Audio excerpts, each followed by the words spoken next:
In a significant shift in U.S. military policy, the United States has begun pulling troops out of the Middle East amid escalating tensions with Iran.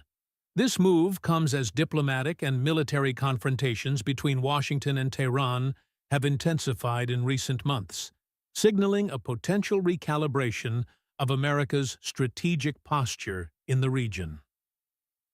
Background: rising tensions with Iran. Relations between the U.S. and Iran have deteriorated sharply following a series of confrontations over Iran's nuclear program, regional proxy conflicts, and missile activities. The past year has seen a surge in hostile rhetoric, cyber attacks, and military skirmishes.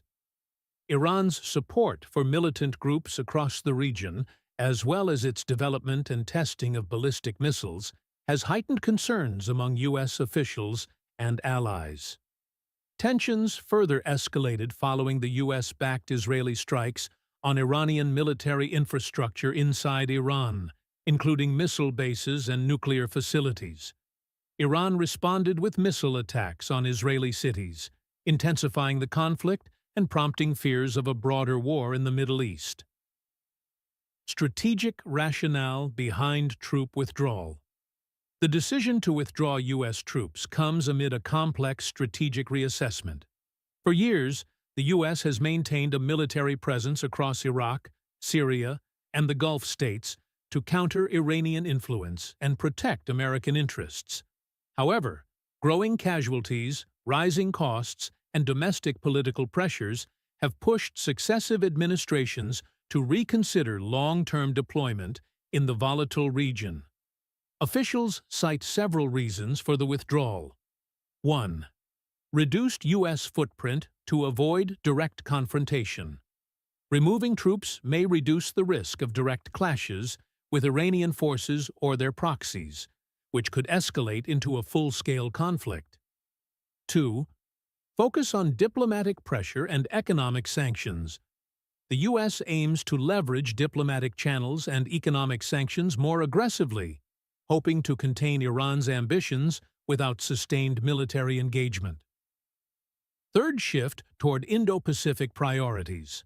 With China's rising influence, U.S. defense strategy has increasingly emphasized the Indo-Pacific region, prompting a reallocation of forces. Current withdrawal details. The withdrawal has been gradual but deliberate. Key reductions include pulling back troops from bases in Iraq and Syria, as well as reducing U.S. naval and Air Force assets in the Persian Gulf. Some diplomatic staff and military advisors have also been relocated out of sensitive areas to minimize risk amid the growing uncertainty. Despite the drawdown, the U.S. retains the capability to project power rapidly in the region if necessary. Military commanders stress that the withdrawal is not a complete disengagement, but a repositioning designed to preserve flexibility and respond quickly to emerging threats. Potential risks and challenges. While the U.S. troop withdrawal aims to reduce risks, it also presents challenges. Empowering Iranian proxies. With fewer U.S. forces on the ground, Iran's allied militias in Iraq, Syria, and Lebanon may feel emboldened to increase their activities, potentially destabilizing the region further. Security vacuum.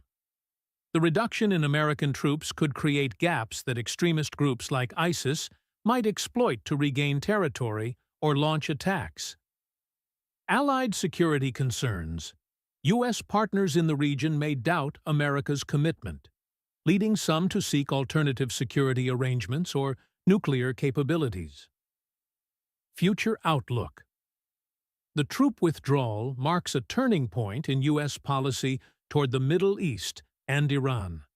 Washington appears to be prioritizing a strategic pivot, balancing military caution with intensified diplomatic and economic pressure. The success of this approach depends heavily on ongoing negotiations over Iran's nuclear ambitions and its regional activities. If diplomacy fails, the U.S. may face renewed pressure to re-escalate its military presence. Meanwhile, the situation remains fluid. Any miscalculation, whether by Iran or its adversaries, could quickly draw the U.S. back into a direct conflict. For now, Washington is treading a cautious path, pulling back boots on the ground while keeping close watch on Tehran's moves.